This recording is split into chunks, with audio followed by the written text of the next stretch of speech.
Brodes Media.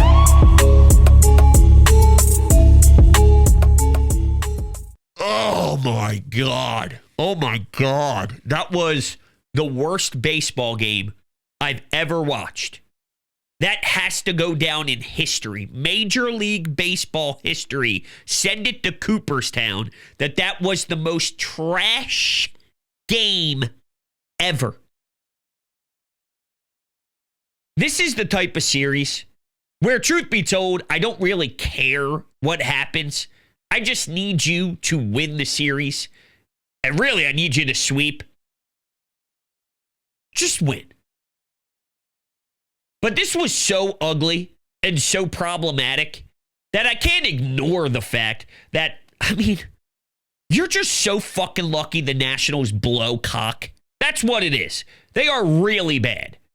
In the ninth inning, when you walked it off, Alec Boehm was gunned out by a mile. If the catcher could just secure the baseball before trying to apply the tag, then this thing is wrapped up, and it was another brutal low blow where your bullpen got crushed, Kirkering on a 1-2 count. The ball went 8,000 feet golf to right field. Your defense, Trey Turner, Johan Rojas in the late stages, pissed all over their own legs and urinated all over their own feet. And, that's just really what it is here. Your team is so fundamentally flawed, it's not even funny. You could take those Trey Turner singles and shove it wherever you please. But that doesn't do a damn thing for me when this guy, Mr. I'm stubborn and I'm the future at shortstop, even though I suck at the position, if I got to watch him play that way. In the eighth inning, to load up the bases, my man tries to go home with it, and nothing happened. You did nothing. You did absolutely nothing but yank JT Realmuto 55 feet to his damn left. It was stupid, dumb, garbage, pathetic baseball. And so was pulling Bryce Harper off the bag. Are you starting to see a trend now with Trey on the defensive side? He is really starting to collapse. He is really starting to fall. He is becoming a mess, a legitimate, unbelievable problem again with just basic standard plays.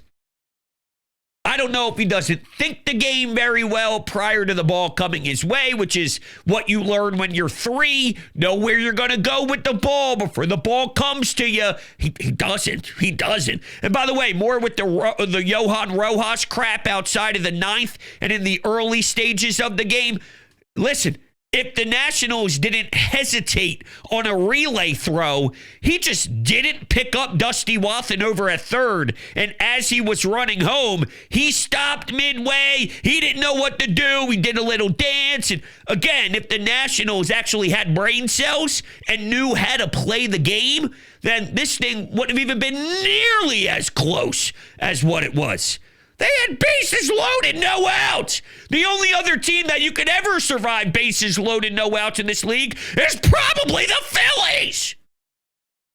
And you score on a wild pitch, Finnegan all over the place. The Nationals bullpen, holy hell. They won, though. So I shouldn't care. Beating the bad teams. That's the name of the game, but this was so problematic and so tragic. I just can't ignore that nonsense. I can't take you seriously when that's something that constantly happens. This is not the first time I talk about Trey defensively, and I'm sure as hell it won't be the last time. You just put yourself in such fragile positions, and it's not as if we don't know what our bullpen is. We all know what our bullpen is. Yo, Trey, you're supposed to be a leader and a superstar. Keyword supposed to be. You need to have Orion Kirkering's back in the ninth because he's not spectacular. He's not stellar. He's not shut down. He's not elite. He's just a guy. So when he's out there, we need you. He needs help. Yo, Rojas, you're supposed to be a good defender. That's what you're supposed to provide for this team. Please do it. Instead, I'm watching triples. I'm watching nonsense. I'm watching Zach Wheeler have to throw 12 extra pitches. Now, in the third, when the score was about 2-0, good for Zach Wheeler. He was able to work through some adversity, bad defense. He hit a batter. There was a walk in there, if I remember correctly. But that was a big spot for him. And then, of course, he pitches a gem afterwards. Why am I watching this team force their starter, whether it's Luzardo in that Chicago series, he's got to throw 19 more pitches because Trey is not competent. These things kill you. These things are the reasons why you will not win big games. And there's something that is stuck in my head from last year's World Series with the Yankees. Do you remember what happened when they fell apart? If you don't, go YouTube it. Go relive it. It was arguably one of the worst defensive sequences in World Series history. This was the worst game in Major League Baseball history. In World Series history, the Yankees defense was vomit. You can't survive with vomit. We have vomit. The amount of people that say, we found our guy in center field. Look at his numbers since Brandon Marsh is back down in AAA. What? What is wrong with you? It's not good enough. And same applies with this Trey stuff. The amount of people in my mentions, ever since you said he stinks, Brodes, he's hitting 7 of 9. Those singles.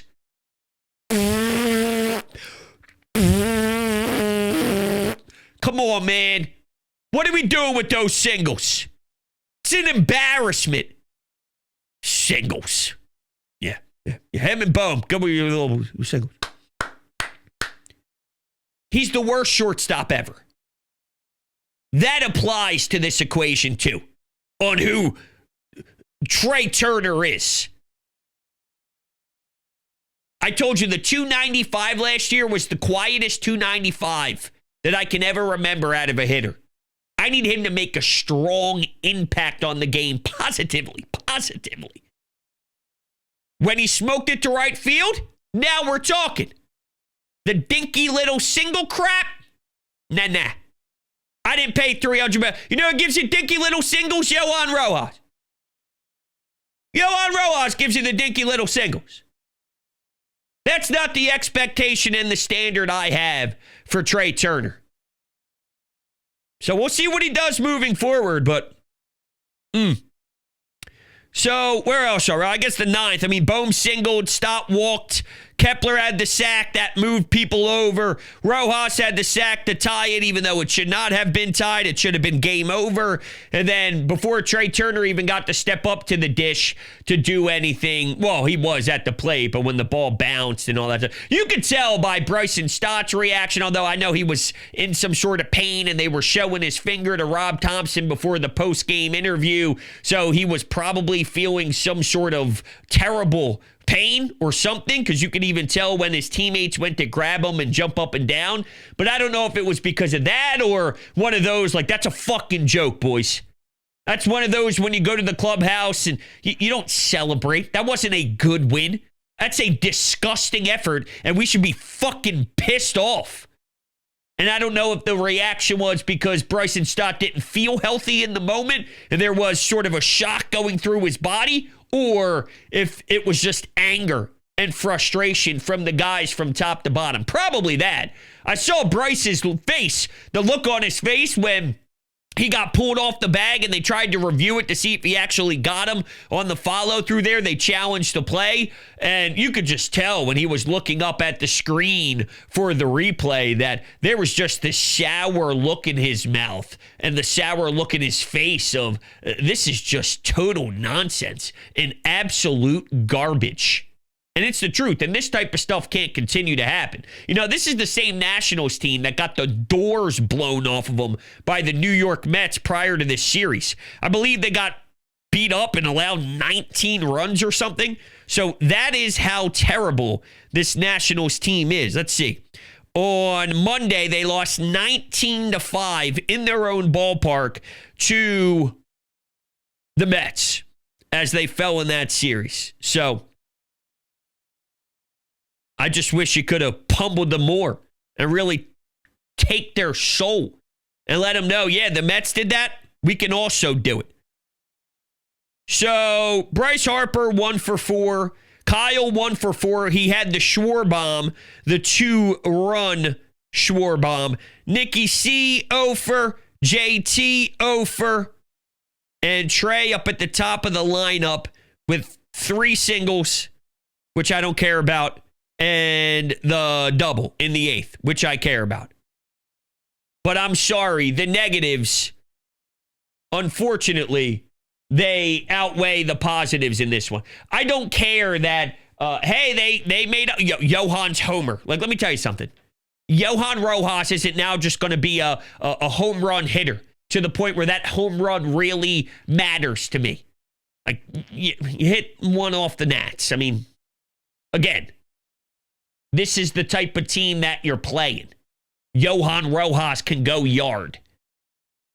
Your mistakes, those mistakes need to be cleaned up. That's more important to me. Playing a sound, crisp, smooth game if you're Johan Rojas. You can't cost us runs. You can't cost us outs defensively.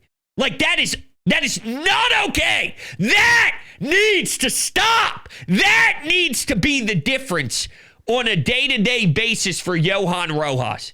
I can live with him not being as productive offensively if he gets his head out of his rear end and he doesn't have balls flying over his head to the wall in the 9th inning with an already shaky bullpen that doesn't have a lot of confidence outside of Jose Alvarado. That's more important to the actual, identity of what this team is supposed to be. Same with Trey. You can't actually win anything if this is the Trey Turner defensively. And all I've known since Trey Turner has put on a uniform here in Philadelphia has been this terrible version of him with the glove. He can't flash the leather. He can't make simple throws. He's confused when he gets the ball. He doesn't know what he should do. Telling you, it's going to be the downfall of this group. Now, luckily, my lawn doesn't have a downfall because of my great friends over at Green Lawn Fertilizing. They are best in the Philadelphia area and best in the market. Experts in New Jersey, Pennsylvania, and Delaware. They're so knowledgeable. They've helped my lawn recover because of the custom blend that they have created. And we are about to embrace the 3rd rounds of what Green Lawn Fertilizing can provide for me. And they are now going to come back in the middle of May and they're going to do the next session for my lawn. And I looked outside yesterday and I was playing around with my dogs a little bit in the lawn and I was kicking the ball around and I was talking to my wife going, holy hell, do you see how beautiful this grass is coming in? Do you see how sexy this looks right now? Oh, man. This is like Zach Wheeler throwing a gem and Zach Wheeler giving us some beautiful baseball. And the lawn is day by day just looking so much better. And I can't thank Green Lawn Fertilizing enough. And you need to get started now because it's so important to lay the groundwork today. You hear me? Today. And Green Lawn Fertilizing is offering 2 free treatments and 10% off for all of you out there. So all you have to do is sign up with my link in the description down below, which will take you right to their website. It'll tell them that Brodes sent you. You absolutely have to check it out. Now, my neighbors are starting to come over when I'm going to get my mail. When there's an Amazon package and I said, bro, what are you doing here? I said, oh, wouldn't you like to know? Well, I'll tell you, of course, because I don't keep it to myself. Green Lawn Fertilizing, the best in the business. All right, with that, why don't we run over to the Anytime Hotline? My mouse is giving me some major problems lately, so it's so hard for me to get over to the other screen on my desktop, and it's pissing me off. I have to use my leg. For some reason, my mouse pad isn't working. When I remove the mouse pad and try and just go desk, it doesn't work. If I use my thigh, it moves better than anything else. Don't ask questions. I have no idea.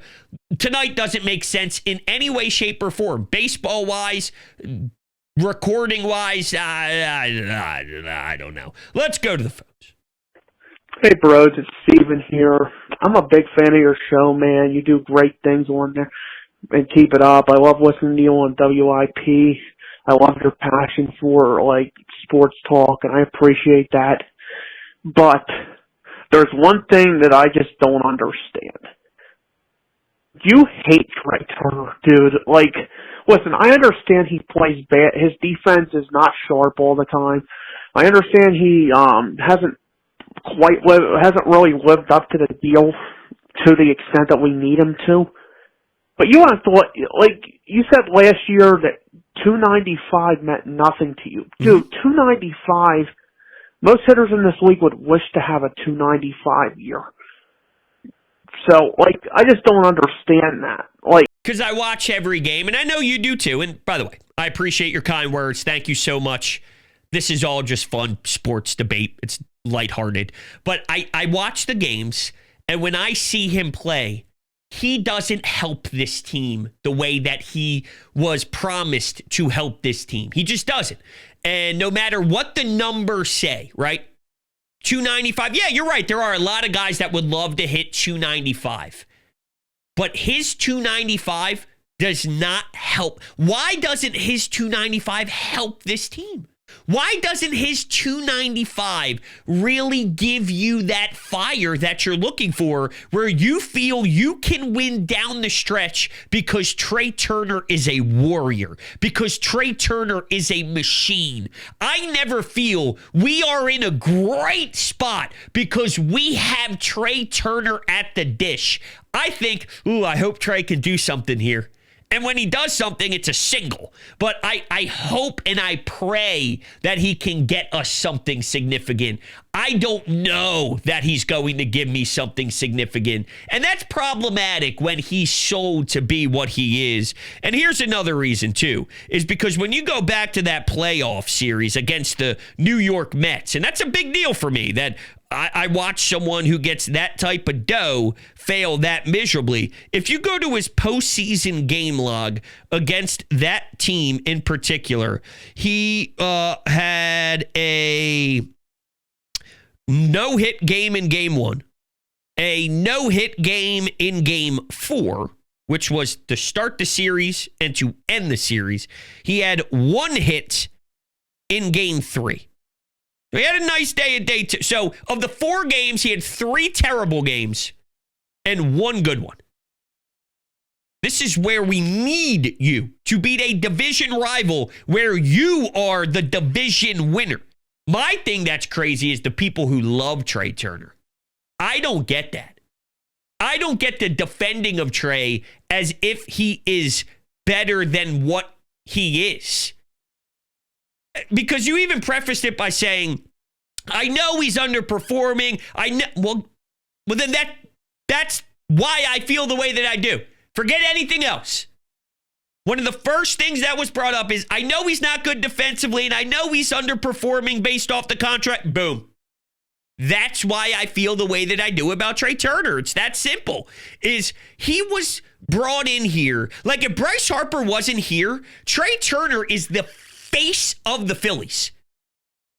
Kyle Schwarber's contract doesn't scream face of the Phillies. JT Realmuto's contract never screamed face of the Phillies. Nick Castellanos' contract never screamed face of the Phillies. There are 2 contracts in this franchise right now that screams, you are the face of the team. He's lucky Bryce Harper's here, because if not, that's what the contract was. Face of the franchise. This is a disaster. And I don't see it trending in anything other than what we've gotten. Like, he's been here for a long time now, right? It's been a long time. This is what he is. It's been years and years and years of it. I kind of got a grasp now of what he is. And if this is what he is for 10 years, it's an issue. It's a big issue. And that's why I feel the way that I do. Whether it's fair or unfair, I just think he's seriously overrated. He doesn't affect games positively as much as you think the name Trey Turner does. And that goes way farther than what his batting average. We watch the games. We watch the team. You cannot tell me because he hit 295 that he affected these games the way you think he did with that batting average. You're lying to yourself if you say he did. You're just lying to yourself. You're a smarter baseball fan than that, and you being the collective you out there. You're lying to yourself to try and justify this Trey thing. And there's nothing more I want him to be than successful, because I think that could flip what this team could be. If Trey Turner could be elite, then wow. The problem is, even if he does get that wave of offense, because he is going to have a wave at some point, his problem, too, is inconsistent. So he'll hit 350, and then he'll hit 190, and then it'll start evening itself out or whatever. So he's very high, very low. We've seen that as well. So he's going to go through his stretch, but then what's his defense look like? Because if he's forcing Wheeler and Nola to throw 20 extra pitches, and then your bullpen's getting shelled and getting annihilated, but he had 3 hits that day, again, where does the balance weigh itself out at? Anyway, we'll take the next call here. Thank you for the call, by the way. All love, of course. Hey, Brodes. I want to touch on something real quick. And I'm not sure that people are going to be talking about it, but we need to give Jose Alvarado his flowers. And it's only a short sample size. I mean, we're not even a month into the season, but let's give Alvarado his due, because this dude gets a terrible play from Trey Turner, which it should have been. It was a tailor-made double play ball, and Turner doesn't even step on second, and he decides to throw it home, which makes absolutely no sense. Then what does Alvarado do? He's like, I got this. Strikes out the side after that to keep the game at 3-2. Kerkering takes some notes. But anyways, this dude has been so electric to start the year. Hopefully he can continue this path and maybe get himself an all-star appearance, in July. He has been electric. The dude, I love watching his cutter. It dances and it fools hitters. He has been money on a terrible, terrible bullpen to start the year. Let's give Jose his credit, because he deserves it without a doubt. All right, Brodes. Talk to you soon. Bye. I love Jose Alvarado. I'm just worried that because there's nobody else that you can actually believe in, that at some point he's just going to run out of gas and run out of fuel. But I'm with you. To go into that spot and to execute as well as he did with the bases loaded because your team just doesn't know what the hell they're doing out there in the field, that was remarkable stuff. I mean, that really was awesome. I just, every time I see 31 pitches, today he threw 23 pitches. We've seen him go 30 plus a couple times, high 20s. At some point, everyone says it's just April, relax, it's just April. Well, how much have we needed to rely on him and rely on him only, and it's just April? So you got to get through May, June, July, August, September, October. With Jose Alvarado as one of the only arms that you can really fully put your faith into. Maybe there's someone at the deadline. I guess Strom's okay. Now, Rob Thompson said after the game that he's going to sit down with Orion Kerkering tomorrow about tonight's outing. So it goes back to all these people that had faith in Orion Kerkering. He got screwed by his team for sure, but you also can't allow that home run. You just can't allow that home run. You have to find a way. I'm not saying it's easy. I'm not saying it's simple, but that's the job of a relief pitcher is when you go in the game, right? Like Matt Strom, for example, goes in when Zach Wheeler had a base runner on. You are going to be in spots where there's conflict, where there's traffic, where there's a bunch of base runners. That comes with the job description. So no matter if you're just coming in relief for another pitcher or there's somebody who is boneheaded behind you that is just not making the simple plays, there's going to be chaos. Your job is to not let the chaos bother you. And that ball was so tattooed, it's not even funny. It's not one of those, man, he got unlucky. Even though I don't even believe in the unlucky stuff, right? How many times do I have to rant about them saying that they're unlucky? But there are times where you throw a good pitch and someone goes to get it. What do you want me to do? I mean, it was just a good piece of hit and this, that. This thing was just like fucking annihilated. You know, this thing was just like, hey, here you go. That can't happen from Kerkering. It almost happens every single time with Kerkering at this point. I feel every single time he's on the bump, something happens. Well, that's not good. That's not good. What's next? Well, win is a win. It is a step in the correct direction. Can't be too mad about that part of things, I suppose. I mean, we can talk a little bit about how that win was extremely lucky and how Finnegan and Ruiz essentially handed it to us, but whatever. It is what it is. What I will tarry on, what I will harp a little bit about, is the fact that this game was a perfect showing, a perfect showcase, if you will, of this team's weakness. Think about this for a second. Wheeler pitches a gem into the seventh. Strom comes in, lets a run leak through, shuts things down, keeps the lead. Alvarado comes in. He's a badass. Gets out of things because he's a badass. What happens the second that this team needed to rely on a third reliever? We ended up giving up a 3-run lead. That was the second we needed a third reliever. And that is on the presumption that the first 2 relievers are the correct 2 guys. I truly do not know what Dave Dombrowski was thinking in the construction of this bullpen. Maybe he was hoping to God that he could pull another Jeff Hoffman out of one of these guys, but for the life of me, I don't see it. And I fear that we are in for many more games like this, and not many of them will end in victory. No, of course not.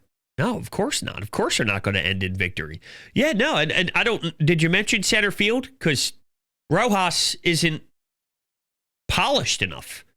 I mean, this stuff happens all the time with him, is this center field. We talk about it. He's an elite defender. He's an elite defender. Is he elite? Is he? Is he an elite defender? I don't know. I don't know. I have questions on if he's an elite defender. He may be a good defender, but how come it's like balls that have to be caught that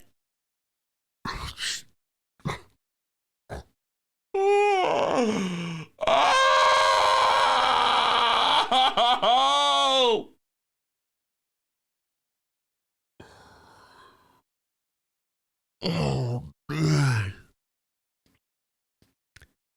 Back at it again tomorrow, huh?